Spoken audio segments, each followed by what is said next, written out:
Palavra da Semana com Neville Johnson. Episódio 29. A Igreja e a Presença de Deus. Original publicado no dia 8 de abril de 2019. Bem-vindos novamente ao programa Palavra da Semana. Hoje estaremos falando sobre a igreja que busca a presença de Deus, é conduzida por ela e é persistente até o fim. Mateus 24, 3-14. E, estando sentado no Monte das Oliveiras, chegaram-se a ele os seus discípulos, em particular, dizendo: Dize-nos quando serão essas coisas e qual sinal haverá da tua vinda e do fim do mundo? E Jesus, respondendo, disse-lhes: Acautelai-vos, que ninguém vos engane. Essa foi a primeira coisa que ele disse. Porque muitos virão em meu nome, dizendo: Eu sou o Cristo, e enganarão a muitos. Isso já está acontecendo atualmente. E ouvireis de guerras e de rumores de guerras. Olhai, não vos assusteis, porque é mistério que isso tudo aconteça, mas ainda não é o fim. Porquanto se levantará nação contra nação, e reino contra reino, e haverá fomes e pestes e terremotos em vários lugares. Mas todas essas coisas são o princípio das dores. Ele disse o princípio. Então vos hão de entregar para serdes atormentados, e matar-vos-ão, e sereis odiados de todas as gentes por causa do meu nome. Nesse tempo, muitos serão escandalizados, ofendidos. Lembre-se que ele está falando com cristãos. Trair-se-ão uns aos outros, e uns aos outros se aborrecerão, odiarão. E surgirão muitos falsos profetas e enganarão a muitos. E por se multiplicar a iniquidade, o amor se esfriará, o amor de muitos se esfriará. Mas aquele que perseverar até ao fim será salvo. E este evangelho do reino será pregado em todo o mundo, em testemunho a todas as gentes, nações, e somente então virá o fim. Aqui Jesus está nos alertando a respeito das coisas que acontecerão ao caminharmos rumo ao final dos tempos. Entendemos por inferência que temos que perseverar, suportar o tempo que está vindo.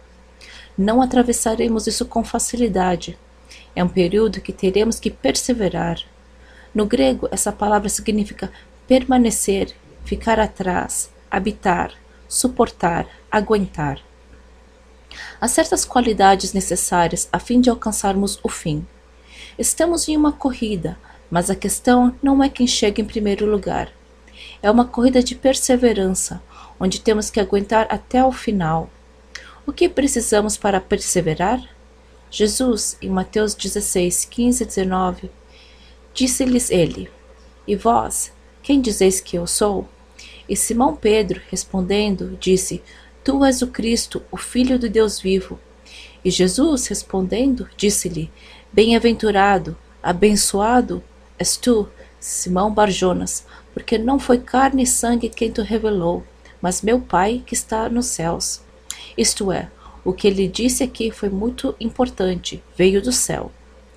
Pois também eu te digo que tu és Pedro, no grego é Petros, que significa uma pequena pedra.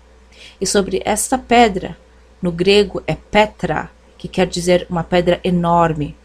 Edificarei a minha igreja, e as portas do inferno não prevalecerão contra ela. E eu te darei as chaves do reino dos céus, e tudo o que ligares na terra será ligado nos céus, e tudo o que desligares na terra será desligado nos céus. Quando Jesus perguntou quem ele era, Pedro foi o primeiro a dizer que ele era o Cristo, o Filho do Deus vivo.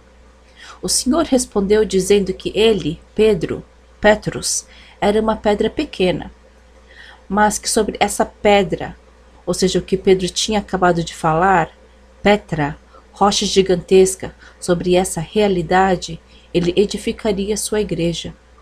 Precisamos compreender isso.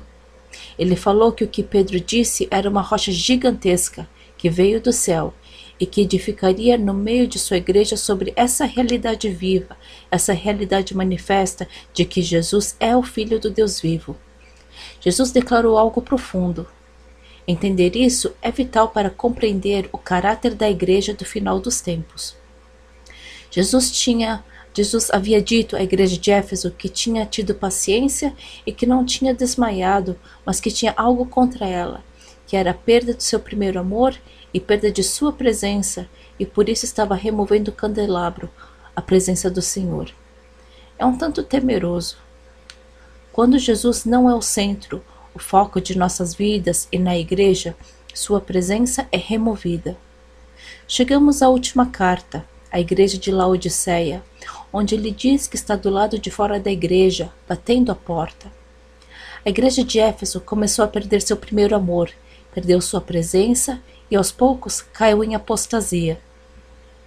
Vagarosamente, mas certamente, vimos o declínio até o ponto onde Jesus estava do lado de fora da igreja, batendo a porta. As coisas continuavam a caminhar na igreja, mas sua presença manifesta não estava lá. Há muitas décadas temos visto fases diferentes na igreja. Houve a fase onde o foco era discipulado, depois isso passou. Outra fase veio, investigadores sensíveis, que foi ruim. A da igreja amigável, que foi ruim. A do foco no poder. Também houve a fase da igreja conduzida com propósito. Eventualmente, todas elas fracassaram. Elas não obtiveram a dinâmica que verdadeiramente muda vidas e subsiste, que é Jesus no meio da igreja. É interessante notar que quando Davi estava no Monte Sião, no tabernáculo de Davi, o céu estava aberto e a glória do Senhor, enquanto em outro lugar, a milhas de distância do local, o sacerdote ainda estava fazendo todos os rituais do templo, mas ele, Deus, não estava lá. Davi estava na montanha, onde a presença de Deus se encontrava, e no outro lugar, os rituais ainda continuavam na igreja. No entanto, ele não estava presente. A arca da presença de Deus estava no Monte Sião. Jesus disse que edificaria sua igreja, e as portas do inferno não prevalecerão contra ela, pois sua presença viva será a rocha daquela igreja no final dos tempos. Há inúmeros programas na igreja, boa música, muito bem organizadas, mas se não tivermos a presença viva e manifesta do Senhor em nossas igrejas, então simplesmente temos um clube. Nossa ênfase estabelece nossas prioridades, e as prioridades estabelecerão os resultados. Aquilo que enfatizamos eventualmente determinará os resultados. Sabia que se a presença de Deus estiver ausente, os dons do Espírito ainda podem operar por um tempo? Vemos isso claramente nas Escrituras. A igreja que busca e é movida pela presença do Senhor será a única igreja que sobreviverá ao final dos tempos. Temos que buscar, pedir, bater para obter a manifestação da presença do Senhor. Ele disse que se eu buscar de todo o coração, ele será encontrado.